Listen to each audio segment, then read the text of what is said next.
अगली क्लास के साथ आज हम करेंगे जीन पियाजे का संज्ञानात्मक विकास का सिद्धांत। ऐसा कोई टीचिंग एग्जाम है नहीं जिसमें पियाजे से रिलेटेड कोई ना कोई क्वेश्चन ना पूछा गया हो। कई बार तो देखो मैक्सिमम क्वेश्चंस इनकी जो इन्होंने 4 अवस्थाएं दी हैं, विकासात्मक अवस्थाएं जिनको बोला गया है, उनसे रिलेटेड पूछा जाता है। लेकिन कई बार बहुत ज्यादा डीपली क्वेश्चंस को पूछ लिया जाता है। एक बार इनके जन्म से रिलेटेड क्वेश्चन पूछ लिया गया था। तो सबसे पहले हम जो जीन पियाजे हैं उनके बारे में जान लेते हैं कि वो कौन थे, क्या थे और किस तरीके से उन्होंने संज्ञानात्मक विकास से का जो सिद्धांत है वो दिया। देखिए, सबसे पहले बात करें कि पियाजे जो हैं, जीन पियाजे, वो स्विट्जरलैंड के एक मनोवैज्ञानिक हैं। लेकिन वो मनोवैज्ञानिक होने से पहले उनका जो बहुत ज्यादा इंटरेस्ट था वो था बायोलॉजी में। तो वो मनोवैज्ञानिक बनने से पहले क्या थे, एक वैज्ञानिक थे। ठीक है, तो अब बात करें, बहुत ज्यादा कुशाग्र प्रतिभाशाली थे। जैसा कि मैंने आपके लिए लिखा है कि 21 वर्ष की आयु में तो इन्होंने पीएचडी की उपाधि प्राप्त कर ली थी। उसके बाद 30 वर्ष की आयु तक करीब करीब 20 से भी अधिक मानक शोध जो पत्र है वो इन्होंने प्रकाशित कर दिए थे 30 वर्ष की आयु में। और 23 वर्ष की आयु में इन्होंने अपना पहला जो मनोवैज्ञानिक शोध पत्र लिखा, वो किस पे लिखा? साइको एनालिसिस यानी कि मनोविश्लेषण और चाइल्ड साइकोलॉजी यानी कि बाल मनोविज्ञान के संबंधों पर इन्होंने अपना पहला जो शोध पत्र लिखा था वो लिखा था मनोविश्लेषण और बाल मनोविज्ञान के संबंधों पर। उसके बाद आगे बात करें, ये जब मनोविज्ञान यानी कि शिक्षा शास्त्र के क्षेत्र में जब इन्होंने कदम रखा तो ये बिने टेस्टिंग लेबोरेटरी में कुछ समय के लिए कार्यरत रहे थे। बिने को सब जानते हैं। बिने ने क्या किया था? सबसे पहले बुद्धि का परीक्षण किया था 1905 में। ठीक है, तो जब ये इस लेबोरेटरी में काम कर रहे थे तो उस समय बच्चों की बुद्धि परीक्षण का निर्माण किया गया। 1905 में किया गया था ना कि भाई बच्चों में किस प्रकार से हम बुद्धि का उनका परीक्षण करें। ठीक है, तो उस समय जब ये इस लेबोरेटरी में थे तो इनका जो मतलब इंटरेस्ट है वो बच्चों के बौद्धिक विकास की तरफ बढ़ा कि भाई बच्चों का बौद्धिक विकास किस तरीके से होता है और किस तरीके से हम उनके बौद्धिक विकास को माप सकते हैं, किस तरीके से हम उनके बौद्धिक विकास के बारे में जानकारी ग्रहण कर सकते हैं। तो यहाँ से इनके अंदर एक मनोवैज्ञानिक की जो भावना है वो जागी। अब अगर बात करें कि पियाजे के सिद्धांत में बच्चों के अधिगम की सैद्धांतिक व्याख्या पर जोर डाला गया है। देखिए, इंपॉर्टेंट पॉइंट है क्योंकि एग्जामिनर आजकल जो क्वेश्चंस है वो बहुत ज्यादा डीपली पूछता है। तो बच्चों के अधिगम की सैद्धांतिक व्याख्या पर इन्होंने जोर डाला है। और जीन पियाजे के अनुसार बुद्धि के विकास में देखिए वातावरण, वंशानुक्रम और परिपक्वता, तीनों चीजों की क्या होती है? अंतःक्रिया होती है। मतलब देखो, अच्छा एनवायरनमेंट है, अच्छी हेरिडिटी है, लेकिन अगर वो बच्चा मैच्योर नहीं है उस चीज को सीखने के लिए तब तक वो उसको नहीं सीख पाएगा। अब मान लो कोई एक बच्चा है, 6-7 साल का बच्चा है, ठीक है, बहुत अच्छे इन्वायरमेंट में है, बहुत अच्छी मतलब उसके माता पिता भी खूब पढ़े लिखे हैं और बच्चा भी कुशाग्र बुद्धि का है, लेकिन क्या उस 5-6 साल के बच्चे को हम मनोविज्ञान पढ़ा सकते हैं? नहीं पढ़ा सकते। क्यों? क्योंकि उसकी मैच्योरिटी जो लेवल है वो उस लेवल तक नहीं है। तो इनके अनुसार बच्चे का जो बौद्धिक विकास होता है वो वातावरण, वंशानुक्रम और परिपक्वता का अंतःक्रिया का सिद्धांत है। ठीक है, उसके बाद अगर बात करें, इन्होंने क्या बताया? देखिए, इन्होंने कहा कि बुद्धि का विकास 2 पूरक प्रक्रियाओं के फलस्वरूप होता है। देखिए, अब बहुत ज्यादा इंपॉर्टेंट शब्द है एसिमिलेशन और बहुत ज्यादा इंपॉर्टेंट शब्द है एकोमोडेशन। ठीक है, दोनों शब्द बार बार पेपर में पूछे जाते हैं। अब देखिए, एग्जाम्पल के थ्रू इसको समझते हैं। इन्होंने कहा कि बुद्धि का विकास 2 पूरक प्रक्रियाओं के फलस्वरूप होता है। एसिमिलेशन का मतलब क्या है? एसिमिलेशन का मतलब है कि बच्चे के पास जो भी अपने पूर्वों के अनुभव हैं, पूर्वों के उसकी जिस भी प्रकार की धारणाएं हैं वो सारे किसमें आएंगे? एसिमिलेशन में। अकोमोडेशन का मतलब है जो पूर्वों के अनुभव हैं और उसके सामने जो नई परिस्थिति आई, उन परिस्थितियों को मतलब किसी प्रकार की समस्या आई उनका समाधान करने के लिए पूर्वों के अनुभव और नई जो उसके सामने चुनौतियां हैं उन सब का इकट्ठा क्या है? एकोमोडेशन है। देखिए, एग्जांपल के थ्रू हम समझते हैं इसको। एसिमिलेशन क्या होता है? मान लो एक छोटा बच्चा है, ठीक है, उस छोटे बच्चे के सामने मान लो कोई भी पशु आ गया, ठीक है, कोई पशु आ गया, चाहे बिल्ली आ गई चाहे कुत्ता आ गया। अब वो कुत्ता अगर उस बच्चे के सामने आया तो मम्मी ने पापा ने उनको बताया कि बेटा ये कुत्ता होता है, ये इस तरीके से चलता है, इसके 4 टांगे हैं, इसकी ऐसी ऐसी ये पूंछ है, ये जीभ को लटका के ऐसे चलता है, और वो कुत्ता जो है वो सफेद रंग का था। तो बच्चे के अंदर अपनी क्या क्या चीजें हैं उसने समाहित कर ली, वो है एसिमिलेशन, यानी कि उसके अनुभव हो गए, वो पूर्व के अनुभव हो गए। ठीक है, कुछ टाइम के बाद यानी कि उन चीजों को उसने अपने दिमाग में बैठाया, तो वो अब जो सारी बातें मम्मी पापा ने जो बताई वो उसके पूर्व के अनुभव हो गए। अब कुछ टाइम के बाद मान लो उसके सामने बिल्ली आ गई या उसके सामने सेम कुत्ता ही आ गया, तो बच्चा क्या करेगा, बच्चा देखेगा, लेकिन वो कुत्ता पहले देखा था वो मान लो काले रंग का था, अब जो कुत्ता है उसके सामने आया वो सफेद रंग का आ गया। ठीक है, अब देखिए बच्चे ने देखा भी 4 टांगे हैं, बच्चे ने देखा कि इसी तरीके से जीभ लटकाए हुए हैं, इसी तरीके से ये जो है बैठा हुआ है, इसी तरीके से इसकी पूंछ है, लेकिन उसका रंग उस रंग में और इस रंग में अंतर है। अब बच्चे ने क्या किया, अब बच्चे ने देखा कि सिमिलरिटी सारी चीजें तो वही हैं, रंग का डिफरेंस है, इसका मतलब कि जो कुत्ता है वो काले रंग का भी हो सकता है, वो भूरे रंग का भी हो सकता है। क्लियर। ऐसे ही मान लो बच्चे ने एक बिल्ली देखी, ठीक है, अब बिल्ली देखी तो उसने स्टार्टिंग में तो उसको ये लगा कि भाई 4 टांगे हैं, इस तरीके से है, हो सकता है ये कुत्ता हो, लेकिन कुछ उसके अंदर जो पूर्व के अनुभव आएंगे कि नहीं भाई कुत्ता तो इस तरीके से था, थोड़ा सा ऊंचा था, थोड़ा सा बड़ा था, और इसमें थोड़ा सा डिफरेंस है। ठीक है, फिर उसने उसको क्या लगा कि ये एक अलग पशु है, ये एक अलग पशु है, यानी कि अब उसने नई चीजों को क्या कर लिया है, अपने अंदर आत्मसात कर लिया है। तो ये हमारा क्या हो गया, एकोमोडेशन। क्लियर।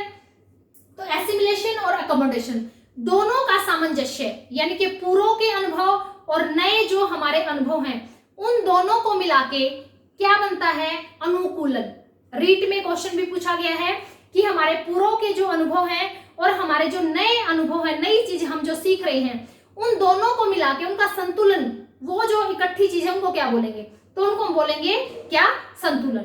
क्लियर। अब अगर हम बात करें जीन पियाजे के बारे में हमने पढ़ा, अब जीन पियाजे ने जो सिद्धांत दिया, उन्होंने खुद अपने बच्चों के ऊपर एक्सपेरिमेंट किया। ठीक है, उन्होंने अपने बच्चों के ऊपर ये एक्सपेरिमेंट किया कि किस प्रकार बच्चे का बौद्धिक विकास होता है, किस प्रकार बच्चा जो है एक एक चीज को किस एज तक अच्छे तरीके से सीख सकता है। क्लियर। तो इसलिए इनके सिद्धांत में इन्होंने कुछ अवस्थाएं दी हैं, 4 अवस्थाएं दी हैं। उन 4 अवस्थाओं को बोला गया विकासात्मक अवस्थाएं, यानी कि बच्चे का जो विकास है वो किस तरीके से होता है, किन किन अवस्थाओं से होके जो है वो गुजरता है। तो उन अवस्थाओं के बारे में अब हम डिटेल से पढ़ेंगे। क्लियर। चलिए, जीन पियाजे के बारे में हमने डिटेल से पढ़ा, अब जीन पियाजे की विकासात्मक अवस्थाओं के बारे में डिटेल से पढ़ेंगे। यानी कि जीन पियाजे ने कहा कि बच्चे का जो विकास है वो किन किन अवस्थाओं से होकर गुजरता है और किस अवस्था में बच्चा किस प्रकार की जो एक्टिविटी है वो करता है। ठीक है, यहां से प्रश्न 101% पूछा जाता है। देखिए, सबसे पहले हम बात करें संवेदी पेशीय अवस्था, या इसको हम बोल देते हैं इंद्रिय जनित गामक अवस्था। देखिए, हिंदी में हर बार नाम चेंज हो जाता है, मैं फिर बता रही हूँ, तो कोशिश रहे कि नाम हमें इंग्लिश में याद हो। ठीक है, तो इसको हम बोलेंगे सेंसरी मोटर स्टेज, जिसका टाइम रहेगा 0 से 2 वर्ष।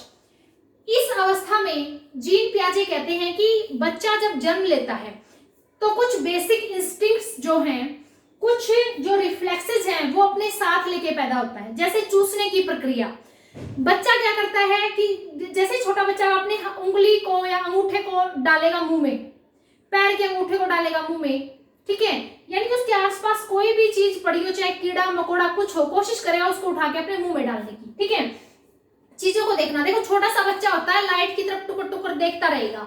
ठीक है, यानी कि चीजों को देखने की, पकड़ने की, चाहे उसके पास कुछ भी पड़ा हो, कुछ भी, चाहे सांप डाल दो उसके पास बेडशीट पे, उसको भी पकड़ने की वो कोशिश करेगा। तो ये कुछ बेसिक इंस्टिंक्ट्स हैं। जीन पियाजे कहते हैं कि बच्चा जो जब जन्म लेता है तो इन बेसिक इंस्टिंक्ट्स के साथ ही पैदा होता है। क्लियर।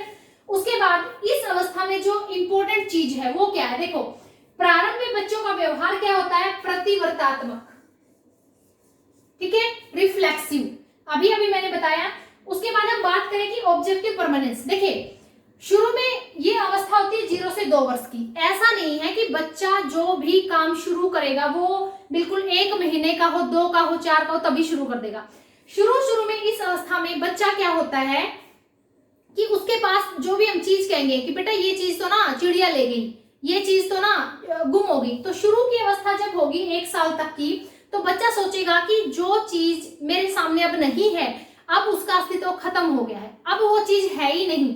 लेकिन जैसे जैसे बच्चा 2 साल की तरफ यानी कि 18 माह से लेके और 2 साल तक की अवस्था अपनी कवर करता है, तो उसके अंदर ऑब्जेक्टिव परमानेंस का जो गुण है वो विकसित हो जाता है। ध्यान रहे, क्वेश्चन बार बार पूछा जाता है कि बच्चे के अंदर ऑब्जेक्ट परमानेंस, कि भाई कोई चीज अगर है तो अब वो खत्म नहीं होगी, वो है, जरूर घर वालों ने उसको छुपाया है। तो ये गुण बच्चों के अंदर विकसित हो जाता है 18 माह से लेकर 24 माह के बीच। ठीक है, इस अवस्था में बच्चे जो है जो भी क्रियाएं करते हैं अपनी सेंसेस के से सीखते हैं बच्चे। ठीक है, अपनी सेंसेस का मतलब है कि मान लो उन्होंने गर्म चीज को हाथ लगाया तो एकदम से हटा देंगे उसको। ठीक है, यानी कि अपनी स्किन से उन्होंने सीख लिया कि ये गर्म चीज है, उसको छूना नहीं है।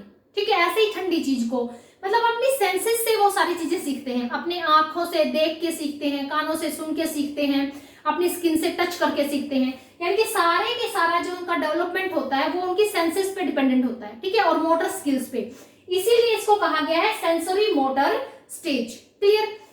इसमें इंपॉर्टेंट बात क्या है कि बच्चे के अंदर किसी भी प्रकार की भाषा का विकास नहीं होता है। ठीक है, 0 से 2 साल के बच्चे में भाषा का विकास बिल्कुल नहीं होता है। तो बच्चा जो भी कोई एक्टिविटी करेगा वो अपनी सेंसेस के थ्रू करेगा। अगर बच्चे को भूख लगी है वो जोर जोर से चिल्लाएगा, रोएगा, मुंह में उंगली डालेगा बार बार। ठीक है, तो भाषा का विकास बिल्कुल भी नहीं हुआ है, और बच्चा सारी की सारी क्रियाएं हैं उसकी सारी क्रियाएं उसकी सेंसेस पे डिपेंड करेंगी। ठीक है, उसके बाद हम बात करें नंबर 2 पे, पूर्व संक्रियात्मक अवस्था, प्राक संक्रियात्मक अवस्था, या हम इसको बोल सकते हैं प्री ऑपरेशनल स्टेज। जो 2 से 7 वर्ष की उम्र में हम इसकी जो एज है वो 2 से 7 साल मानते हैं। अब देखो, एक तो 2 साल और एक 7 साल, गैप बहुत ज्यादा हो गया ना। तो ऐसा नहीं है कि सारी की सारी जो चीजें हैं वो 2 साल में जिस बच्चे में है वही 7 साल के बच्चे में होंगे, ऐसा बिल्कुल नहीं है। आराम आराम से धीरे धीरे बच्चा जो उन चीजों को आगे बढ़ाता चला जाता है। अब बात करते हैं, जैसे प्रारंभ की बात करते हैं, बिल्कुल स्टार्टिंग की बात करते हैं। जैसे बच्चा 2 साल का, 3 साल का, 4 साल का है, 4 साल तक या 5 साल तक का बच्चा, तो इसमें बच्चा क्या करेगा, इस अवस्था को हम प्रारंभिक बाल्यावस्था ही बोलते हैं। प्रश्न आया हुआ है कि पियाजे की किस अवस्था को प्रारंभिक बाल्यावस्था का नाम दिया गया है। मैंने यहाँ बातें वही लिखी हैं जो किसी न किसी एग्जाम में पूछी हुई है। तो प्रारंभिक बाल्यावस्था कौन सी अवस्था है? पूर्व संक्रियात्मक अवस्था, जो 2 से 7 साल तक की है। ठीक है, इसमें आत्म केंद्रितता यानी कि इगोसेंट्रिज्म का भाव पाया जाता है। इगोसेंट्रिज्म का मतलब क्या होता है? देखिए, जैसा बच्चा खुद किसी चीज के बारे में महसूस करता है वो सोचता है कि दूसरा भी इसी तरीके से इसके बारे में सोच रहा है। ठीक है, जैसे बच्चा सोचता है कि मुझे ये चीज खानी पसंद है, तो ये 101% श्योर है कि इस मेरे भाई को भी ये चीज खानी उतनी ही पसंद है।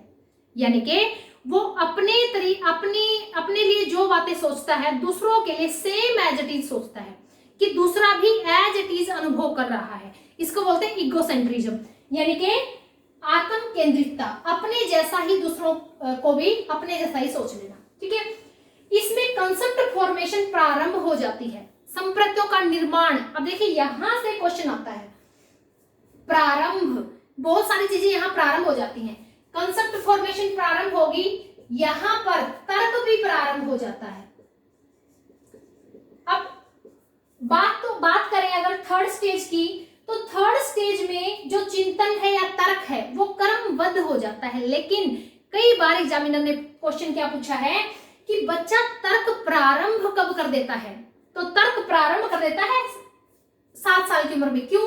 क्योंकि देखो, 4 साल का बच्चा स्कूल जाने लग गया, 7 साल का करीब वो 2nd क्लास में आ जाता है, 3rd क्लास में आ जाता है। अब देखिए, अब यहाँ पे बच्चा आपको बता देगा कि 2 + 5 = 7।